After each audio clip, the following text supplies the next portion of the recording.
सब एक हैं, सब मनुष्य हैं। जब तक ये श्वास तुम्हारे में आ रहा है, जा रहा है, तुम पे भगवान की कृपा है। उठो और इस जिंदगी को स्वीकार करो, इस कृपा को स्वीकार करो अपने जीवन में, ताकि हम सभी इस पृथ्वी के वासी सब एक होकर के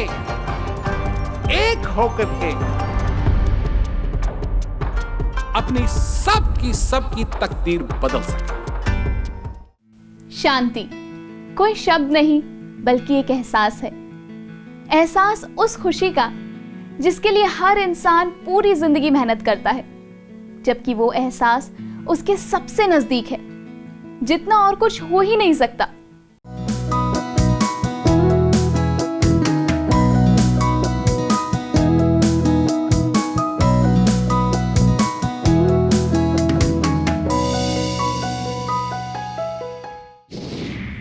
नमस्कार, मैं हूं मेघा और एक बार फिर से आप सभी का स्वागत है इस स्पेशल सीरीज पीस फेस्ट पर। आज इंटरनेशनल पीस डे है। आज का समय हो या पहले कभी का, हर समय हर कोई बस यही चाहता है कि उसकी जिंदगी में शांति हो, सुकून हो। वैसे कायदे से शांति दिवस एक दिन नहीं बल्कि हर दिन मनाया जाना चाहिए, क्योंकि ये हमारी चाहत नहीं, हमारी जरूरत है। YPF लगातार ये प्रयास करता है कि लोगों की जिंदगी में शांति की संभावना बन सके, जिसके लिए ये हर छोटे बड़े स्तर पर हर वर्ग के बीच पहुंचकर लोगों को शांति के लिए जागरूक करता है। पिछले साल ठीक इसी दिन YPF ने पूरे भारत में एक साथ कई प्रोग्राम ऑर्गेनाइज किए, जिनमें हजारों की संख्या में लोगों ने भाग लिया था। आइए लौटते हैं एक साल पीछे।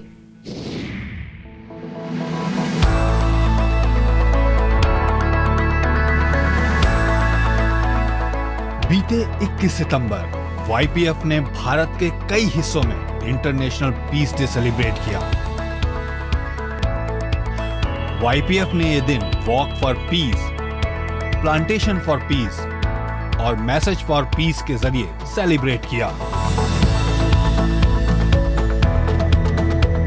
YPF ने इस दिन भारत के 25 से ज्यादा शहरों में 60 से अधिक इवेंट ऑर्गेनाइज किए, जिसमें 32,000 से ज्यादा लोगों ने सीधे भाग लिया। साथ ही लाखों लोगों की संख्या में लोग इलेक्ट्रॉनिक, प्रिंट और सोशल मीडिया के जरिए यूथ पीस फाउंडेशन के पीस फेस्ट से जुड़े। इन इवेंट्स में भारत के कुछ खास शहरों ने बढ़ चढ़कर भाग लिया, जैसे दिल्ली, पुणे, हैदराबाद, बेंगलुरु, कोलकाता, मुंबई, रांची, जयपुर, चंडीगढ़, बरेली, अलवर, बांदीकुई, भरतपुर, बेवर, जालंधर, रोहतक, करनाल, मुजफ्फरपुर,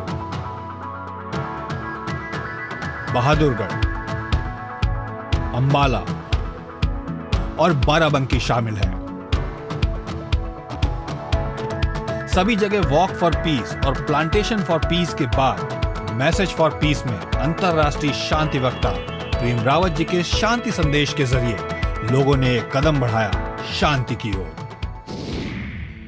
शांति के इस प्रयास में YPF अंतरराष्ट्रीय शांति दूत की उपाधि से सम्मानित प्रेम रावत जी के संदेश को लोगों तक पहुंचाने का मानवीय कार्य करता है।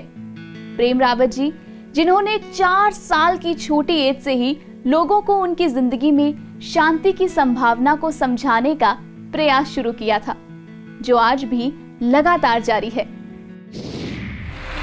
प्रेम रावत जी एक लेखक, मानवतावादी और अंतर्राष्ट्रीय स्तर पर प्रसिद्ध वक्ता हैं। उन्हें हर साल 120 से भी अधिक आयोजनों में business of life, billion reasons for peace, शांति संभव है, जैसे विषयों पर कई उल्लेखनीय संस्थानों और मंचों जैसे कि यूरोपीय संसद, संयुक्त राष्ट्र, इतालवी सीनेट, हार्वर्ड विश्वविद्यालय, ऑक्सफोर्ड विश्वविद्यालय, टेक्सास विश्वविद्यालय, Shriram college of commerce, IIM Ahmedabad, ISB Hyderabad, Infosys, RML अस्पताल दिल्ली, IIT दिल्ली में अपना संदेश प्रस्तुत करने के लिए आमंत्रित किया जाता है। The title of Ambassador of Peace. हर आयु, वर्ग और संस्कृति के लोगों को प्रेरित करने की विशेष प्रतिभा के कारण कई सरकारी व शैक्षणिक संस्थानों ने उन्हें शांति दूत की महान उपाधि से सम्मानित किया है। इस महान कार्य के सम्मान में उन्हें दुनिया भर में 20 से अधिक शहरों की चाबियां मिली हैं और कई अन्य पुरस्कारों से सम्मानित किया गया है। उन्हें Asia Pacific brand laureate life time achievement award से नवाजा गया है। वे इस पुरस्कार को प्राप्त करने वाले चौथे व्यक्ति हैं। उनके अलावा ये पुरस्कार स्वर्गीय नेल्सन मंडेला व हिलेरी क्लिंटन को भी दिया गया है। 2001 में प्रेम रावत जी ने भोजन, पानी और शांति की मूलभूत मानवीय आवश्यकताओं को पूरा करने के लिए द प्रेम रावत फाउंडेशन संस्था की स्थापना की।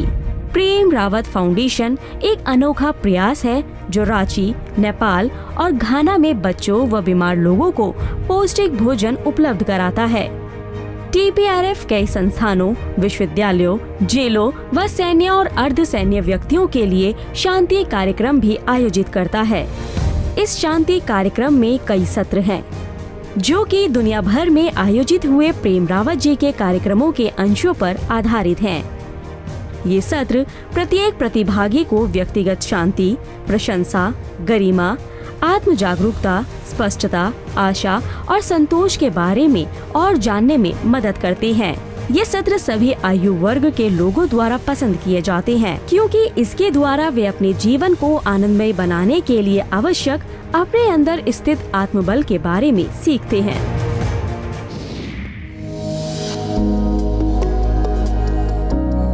In our life, we learn a lot of things.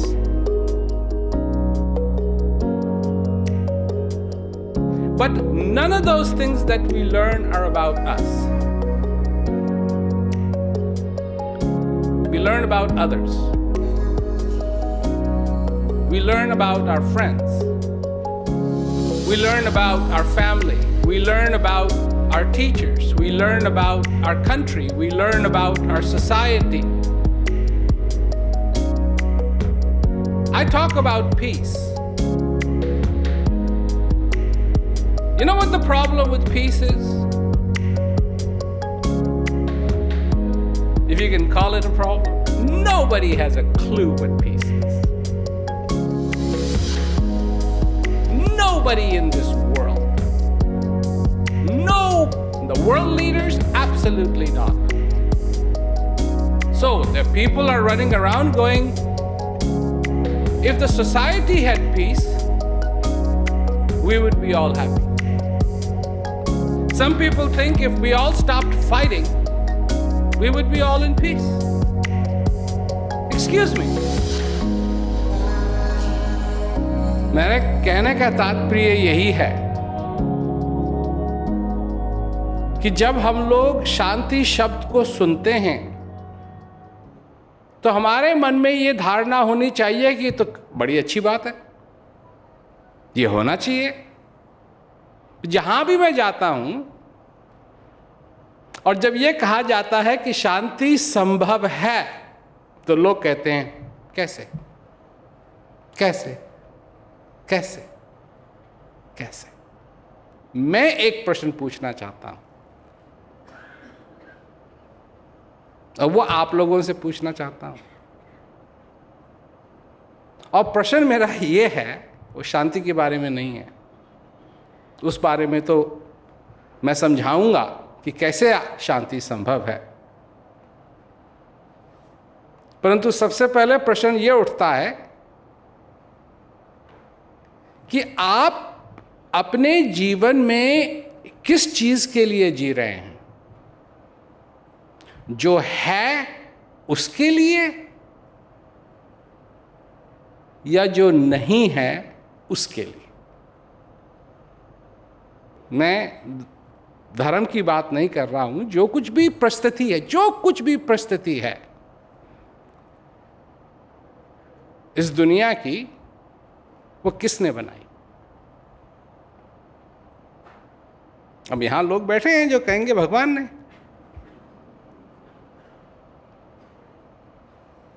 पर भगवान को आप काय के लिए दोष दे रहे हैं?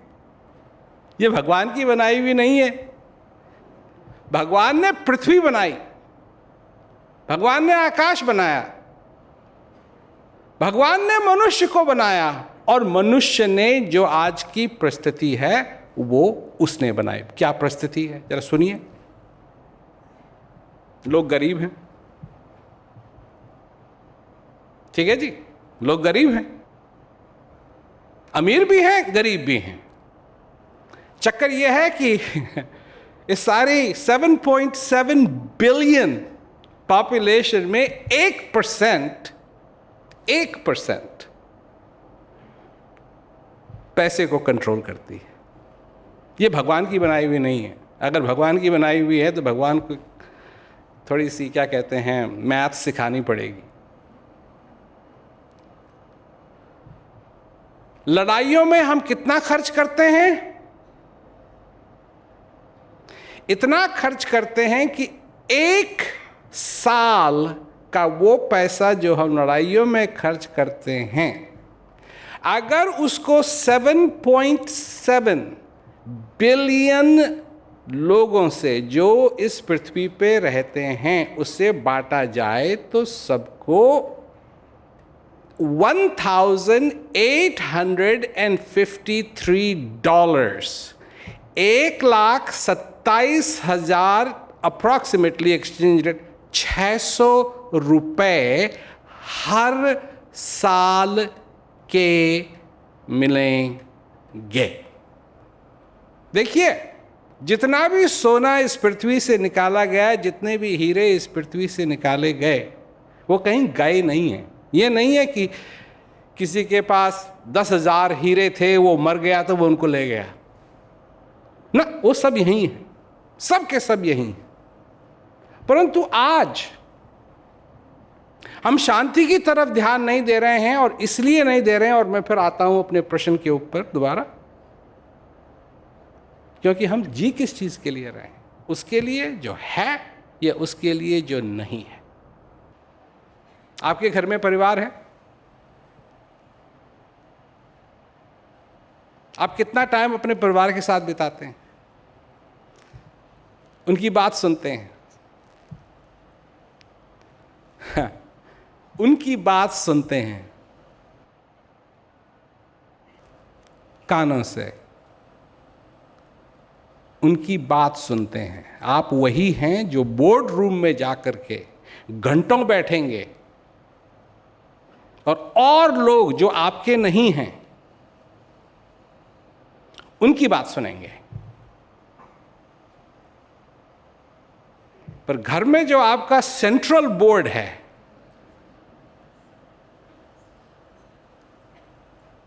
वो भी आपसे बात करना चाहता है, उसके भी कुछ प्रस्ताव हैं। मैं किस चीज के लिए जी रहा हूं?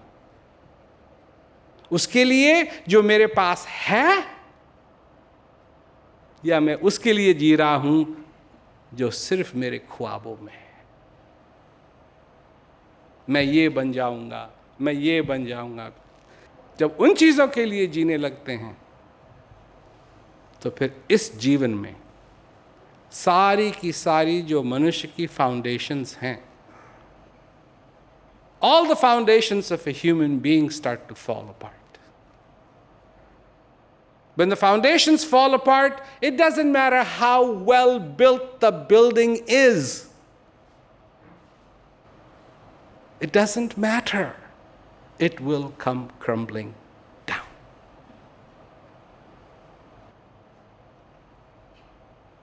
मैं बात कर रहा हूं उन बुनियादी बातों की जिनके बिना मनुष्य नहीं रह जाता है। उन बुनियादी बातों की जिसके बिना जो चीज उसकी जिंदगी के अंदर होनी चाहिए, हर एक मनुष्य का राइट है ये। जापान में जाइए आप, आपको जगह जगह प्लास्टिक का खाना देखने के लिए मिलेगा। प्लास्टिक, उसको आप खा नहीं सकते, वो दिखता बड़ा बढ़िया से है, पर उसको आप खा नहीं सकते। तो एक होता है, एक रोटी होती है डिस्क्रिप्शन की, मेन्यू की, और एक होती है खाने वाली। वो जो खाने वाली है ना, वही आपका भूख मिटा सकती है, मेन्यू वाली नहीं। मेन्यू का काम है कि आपको वो उस तरफ संबोधित करे ताकि आप उसको ऑर्डर करें, ऑर्डर करके आए और आप उसको खाएं और खा करके अपनी भूख मिटाएं। लोग रह जाते हैं, हाँ गए थे, देखो जी, वो आजकल तो सब चीज़ों की फ़ोटो खींची जाती है ना, मेन्यू की फ़ोटो खींची और कोई कहा कहाँ गए थे, कि भाई रेस्टोरेंट गए थे, बहुत ही बढ़िया रोटी थी, देखो ये इसकी फ़ोटो है, रोटी की फ़ोटो। उससे किसी की भूख नहीं मिटेगी। तो मैं कहना चाहता हूं यही कि आप अपने जीवन में उस चीज का अनुभव करिए जो आपके पास पहले ही है। What you already have. That's what's important. अब मैंने आपसे एक बात और कही थी, मैंने कहा मैं बताऊंगा शांति कैसे मिलेगी, कहा था ना मैंने।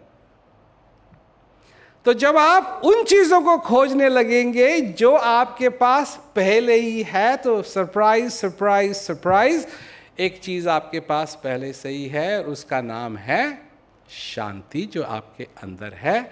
जब आप खोजना शुरू करेंगे, बाहर नहीं अंदर, उन चीज़ों को लेना शुरू करेंगे जो आपके पास पहले से ही हैं, तो आपको शांति भी उसमें ज़रूर मिलेगी, क्योंकि वो आपके अंदर पहले से ही है। कैसा लगा आपको प्रेम सर का ये मैसेज? ये जो मैसेज आप देख रहे थे, ये 2019 में हुए एक प्रोग्राम का हिस्सा है जिसे यूथ पीस फाउंडेशन ने ऑर्गेनाइज किया था। प्रेम रावत जी के पास अक्सर कई क्वेश्चंस आते रहते हैं जिनका वे जवाब भी देते हैं। आज हमने भी कुछ लोगों के सवाल लिए हैं। चलिए जानते हैं क्या है लोगों के सवाल और क्या है जवाब प्रेम रावत जी का। मेरा नाम दीभा रानी है, मैं पटना बिहार से हूँ। इंसान बहुत मेहनत करता है, मेहनत करने के बावजूद भी उसे सफलता नहीं मिलता है। तो ऐसे में इंसान अपने आप को कैसे मोटिवेट करे, कैसे समझाए? कितने लोग डिप्रेशन में भी चले जाते हैं। देखिए, आपने पहले ही एक फोटो बना रखी है अपने दिमाग में कि अगर मैं ऐसा ऐसा ऐसा करूं तो ये मेरे लिए संभव हो जाएगा। इस फोटो को फाड़ दीजिए, इस फोटो को फाड़ दीजिए। देखिए, जब आप किसी को देखें, कोई फुल्का बना रहा है, ठीक है, रोटी बेली, ऐसे किया और तवे के ऊपर रख दिया। तवे के ऊपर रख तो दिया, पर अगर तवे के नीचे आंच नहीं है तो क्या होगा? वो फुल्का, वो रोटी पकेगी नहीं। तो उसको देखा जाता है, उसको ऐसे करके देखते हैं नीचे उसके कि ये तैयार हुई या नहीं। अगर तैयार नहीं हुई तो आग ज़्यादा तेज नहीं है, इसका मतलब। तो आप एक लकड़ी का टुकड़ा और डालेंगे या उस लकड़ी को इधर उधर करेंगे ताकि आग और बढ़े, ताकि वो रोटी पक पाए। आप कह रहे हैं कि मैंने आग हिलाई, मैंने लकड़ी को हिलाया, परंतु फुल्का अभी भी पक नहीं रहा है। अगर नहीं पक रहा है तो क्या करेंगे आप? और लकड़ी डालेंगे। मतलब तो लकड़ी का नहीं है, मतलब तो है फुल्का पकने का ना। तो जब आप कह रहे हैं कि आपने सारा परिश्रम किया और फिर भी आपको सफलता नहीं मिली, और परिश्रम कीजिए। ये तो आप कर सकते हैं, परिश्रम तो आप कर सकते हैं। और यही नहीं है कि उसी तरीके का परिश्रम करें, कोई और चीज है उसकी कोशिश करें। नए नजरिए से देखिए, अपनी समस्या को नए नजरिए से देखिए।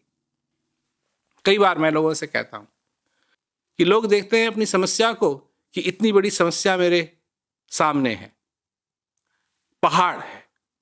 अरे पहाड़ के ऊपर जाने की जरूरत नहीं है, पहाड़ के बगल में से भी जा सकते हैं। अब लोग हैं तो लोग यही समझते हैं कि पहाड़ के ऊपर से ही जाना है। क्यों जाना है ऊपर से? बगल से भी तो जा सकते हैं और वो ज़्यादा आसान रहेगा। तो जब कभी कोई समस्या आती है तो अपने हौसले को न खोएं।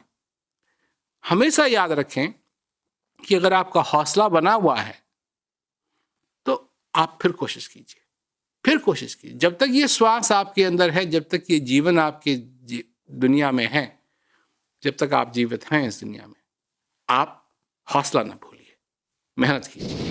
मैं मेघा टोहाना, डिस्ट्रिक्ट फतेहाबाद, हरियाणा से। मेरा सवाल है कि हमें ऐसे कौन कौन से कदम उठाने चाहिए जिससे हमारे देश के जो नागरिक हैं वो अपने काम के प्रति जागरूक हो सके और उस काम को करने के लिए रिस्पॉन्सिबिलिटी ले सके। देखिए, सबसे पहले मनुष्य को द फाउंडेशन जो है मनुष्य की, वो वहाँ होनी चाहिए। सबसे पहले, अब अगर आप हैं, आप एक पार्टी में जाते हैं और पार्टी अच्छी पार्टी है, आपको भूख भी लगी है, आपको प्यास भी लगी है और आपके जूते में एक कंकड़ भी है जो आपको परेशान कर रहा है। तो क्या मैं पूछ सकता हूं कि आप सबसे पहले क्या करेंगे? जब आप चलते हैं तो कंकड़ जो है आपके जूते में वो आपको तकलीफ दे रहा है, प्यास भी आपको लगी है और भूख भी आपको लगी है, आप करेंगे क्या? हैं जी? पहले कंकड़ निकालेंगे? तो आप पहले कंकड़ निकालेंगे और गुड स्ट्रैटेजी, पहले कंकड़ निकालेंगे, तब आप सर्च भी कर सकते हैं आसानी से जाके कि पानी कहाँ उपलब्ध है, खाना कहाँ उपलब्ध है। ठीक है जी? पर यह नहीं है कि आप पानी पीने की, खाना खाने की और कंकड़ निकालने की एक ही बार में कोशिश करेंगे, क्योंकि पानी पीना और खाना एक ही बार में होगा नहीं, करके गड़बड़ होगी। तो मेरा कहने का मतलब है कि सबसे पहले आदमी की जो फंडामेंटल बुनियाद है, फाउंडेशन है, वो स्ट्रांग होनी चाहिए। उसके बाद जो उसको करना है वो उसमें डिसीजन ले सकेगा कि क्यों वो करना चाहता है। जो आदमी, जो मनुष्य वो कर रहा है जो वो करना नहीं चाहता है, उसमें गड़बड़ होगी, उसमें जरूर गड़बड़ होगी। चाहे वो खाना बना रहा है, चाहे वो पतंग उड़ा रहा है, चाहे वो पेंटिंग बना रहा है, परंतु जिसको ये है कि ये नहीं, मैं ये करना चाहता हूं, फिर वो उसको बढ़िया से बढ़िया करने के लिए की कोशिश करेगा और जो बढ़िया से बढ़िया कोशिश करेगा वो सक्सेसफुल भी होगा, उसका काम भी सक्सेसफुल होगा, वो भी सक्सेसफुल होगा और उसका एंड रिजल्ट भी सक्सेसफुल होगा और लोग भी उसको देखेंगे और कहेंगे कितना सुंदर काम हुआ है। तो कहां से शुरू करना है? ये फंडामेंटली आपको जानना पड़ेगा कि उस चीज से चालू करना है जिससे कि सबसे ज्यादा दुविधा हमको हो रही है, और वो चीज सबसे ज्यादा दुविधा देने वाला वो है कि जब मनुष्य अपने आप को नहीं जानता है, तब उसको सबसे ज्यादा दुविधा होगी। अब मैं उसका आपको मैं एक छोटा सा उदाहरण देता हूँ उसका। अगर आपके पास बहुत बढ़िया नक्शा है, जहाँ आपको जाना है वो जगह मार्क्ड है, बहुत बढ़िया मैप है, बहुत डिटेल्ड मैप है, क्या इतना ही पर्याप्त है?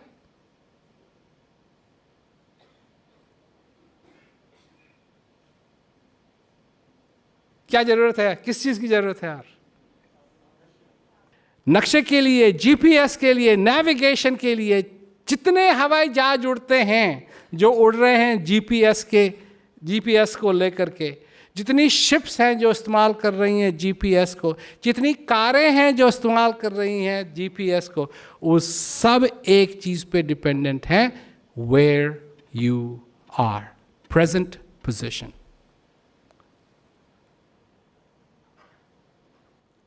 अगर वही बात हम मनुष्यों के लिए लागू करें तो क्या मनुष्यों को मालूम है कि वो कौन हैं, वो कहां हैं? कहां हैं? इसको थोड़ा सा बदल दीजिए, वो कौन हैं? If you don't know who you are, Socrates said, know thyself. So you need to begin with that basic fundamental. Know thyself. मेरा नाम गुरुचरण है। मैं टोहाना जिला फतेहाबाद हरियाणा से हूँ। मेरा सवाल है कि आज का युवा सोशल मीडिया और मोबाइल पर ज्यादातर समय बिताता है, ऐसे में उन्हें शांति से कैसे जोड़ा जा सकता है? देखिए, वो मोबाइल फोन पे क्यों है?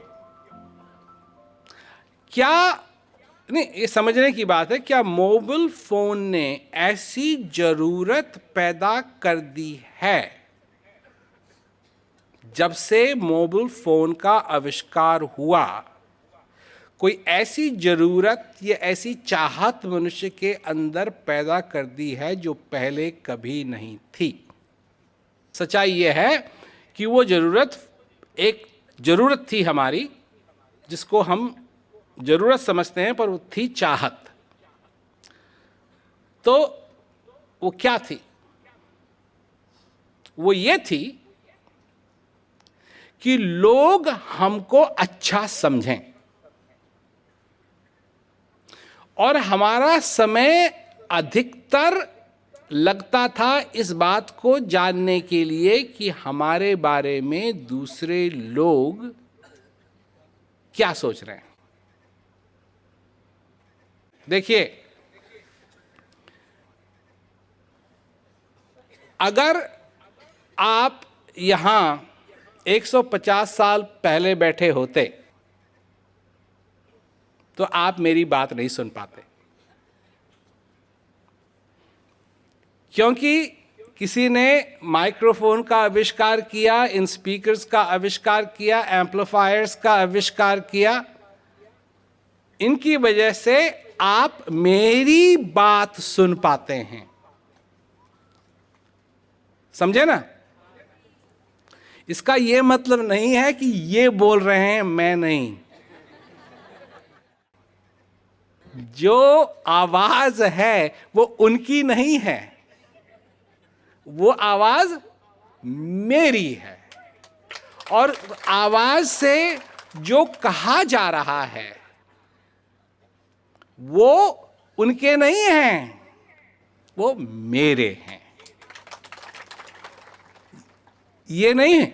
आप ये कभी नहीं कहेंगे हाँ जी हम गए थे, वो आए, प्रेम रावत आए, बैठे, उनको तो हमने सुना नहीं, परंतु स्पीकर अच्छा बोल रहे थे, अच्छी अच्छी बात सुना रहे थे स्पीकर। ना, वो स्पीकर नहीं, वो आवाज मेरी है। ठीक उसी ढंग से फोन वही कर रहे हैं जो आप चाहते हैं, वो कुछ नहीं करवा रहे हैं, कर आप रहे हैं जो आपकी इच्छा है। आप चाहते हैं कि आपके दोस्त आपको पसंद करें, दुनिया आपको पसंद करे।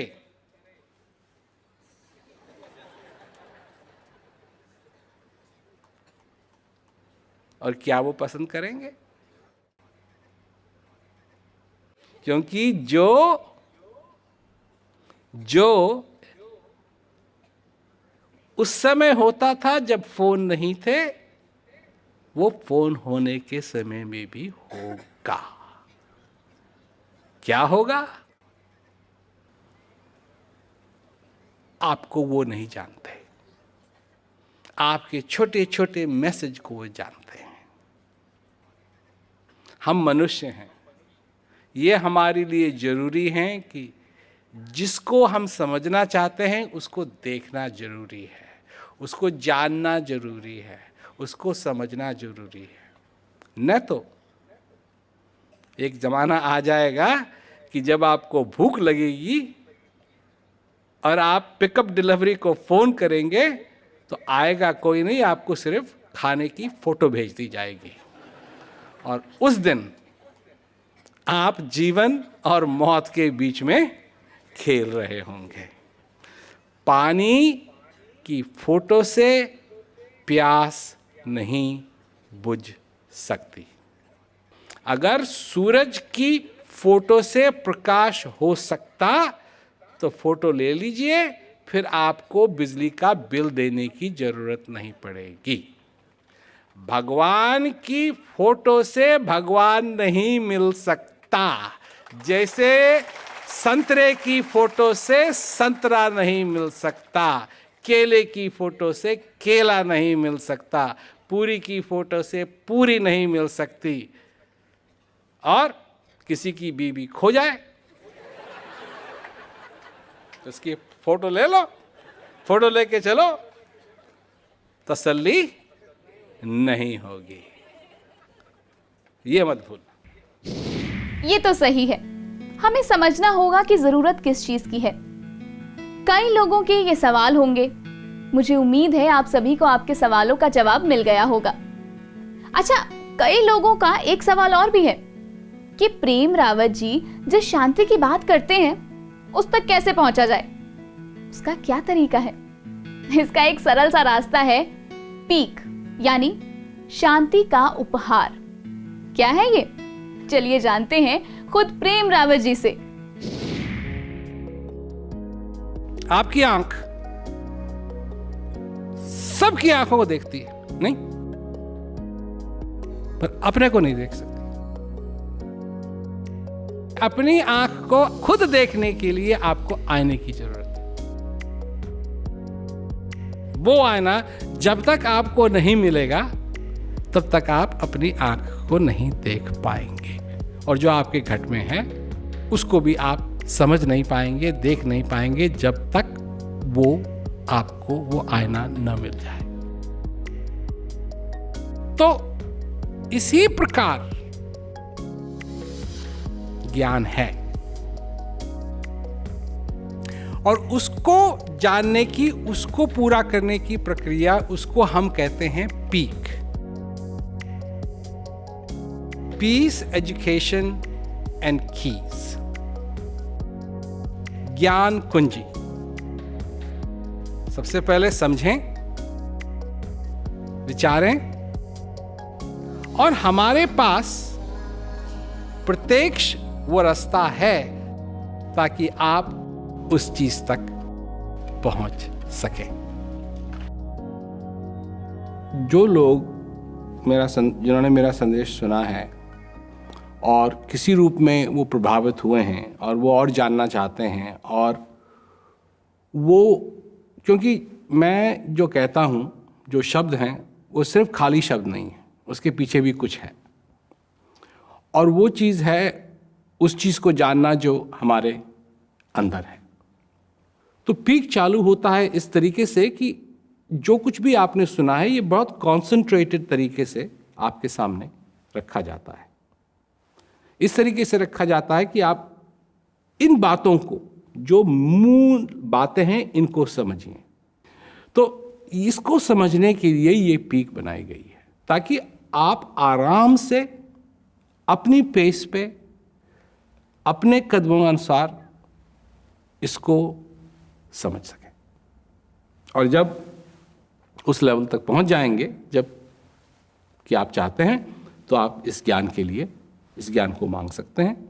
और अब तक ये बहुत सक्सेसफुल रही है, और फिर लोगों को समझ में आता है कि ये क्या चीज़ है। पीक यानी शांति का उपहार, इससे जुड़ने के लिए ये बहुत ही सही टाइम है, क्योंकि इस समय अंजन टीवी पर रोजाना सुबह 8 बजे और शाम 7 बजे ये प्रोग्राम ब्रॉडकास्ट होता है। आप डीवीडी के जरिए भी इससे जुड़ सकते हैं। अगर आप यूथ पीस फाउंडेशन से जुड़ना चाहते हैं तो आप सभी का बहुत बहुत स्वागत है। क्योंकि अगर हम एक साथ जुड़ते हैं तो हम अपनी दुनिया के साथ साथ पूरी दुनिया को बदल सकते हैं। YPF टीम को ज्वाइन करना बहुत ही आसान है। YPF की एक वेबसाइट है youthpeacefoundation.org। वहाँ पे जा कर के ज्वाइन YPF का फॉर्म है, आप उसको फिल कर सकते हैं और उसके बाद YPF की टीम खुद आपको संपर्क करेगी। वो आपको फ़ोन करेगी या ईमेल करेगी और आपके लोकल एरिया के अंदर, आपके क्षेत्र के अंदर जहाँ भी वो टीम कार्यरत होगी उस टीम के साथ आपका वो संपर्क बनवा देंगे, वो आपसे उनकी बात करवा देंगे। तो इस YPF को ज्वाइन करना बहुत ही आसान और बहुत ही सरल है। क्या तुम इस दुनिया को बदलने की क्षमता रखते हो? हाँ या नहीं?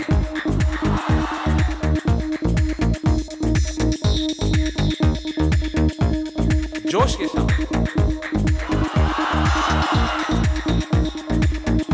बदलो।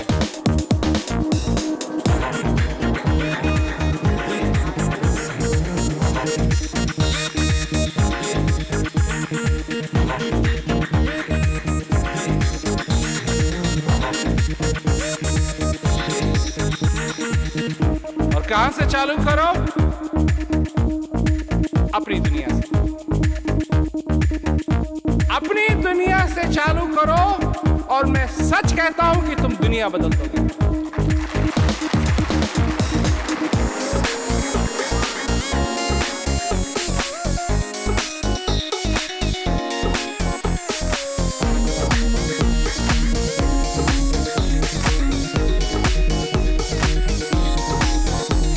दुनिया से चालू करोगे तो ना दुनिया बदलेगी ना तुम्हारी दुनिया बदलेगी, पर अपने से चालू करो, तुम्हारी दुनिया भी बदल जाएगी और ये दुनिया भी।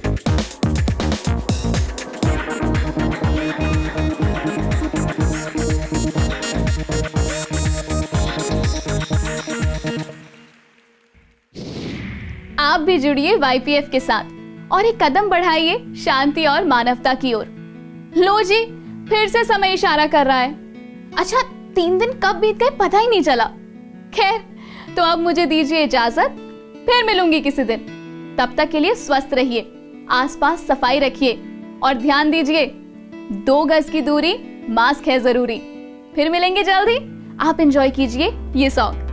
नमस्कार।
मोड़ पर क्यों न साथी हम तुम एक बन जाए। किसी मोड़ पर अगर मुश्किलें आए, उस मोड़ पर क्यों न साथी हम तुम एक बन जाए। हम मंजिल मंजिल तक साथ हो, हम मंजिल मंजिल तक साथ हो। एक नया जहां बनाए, एक नया जहां बनाए। आओ हम ढूंढ ले जीवन के सातों रंग।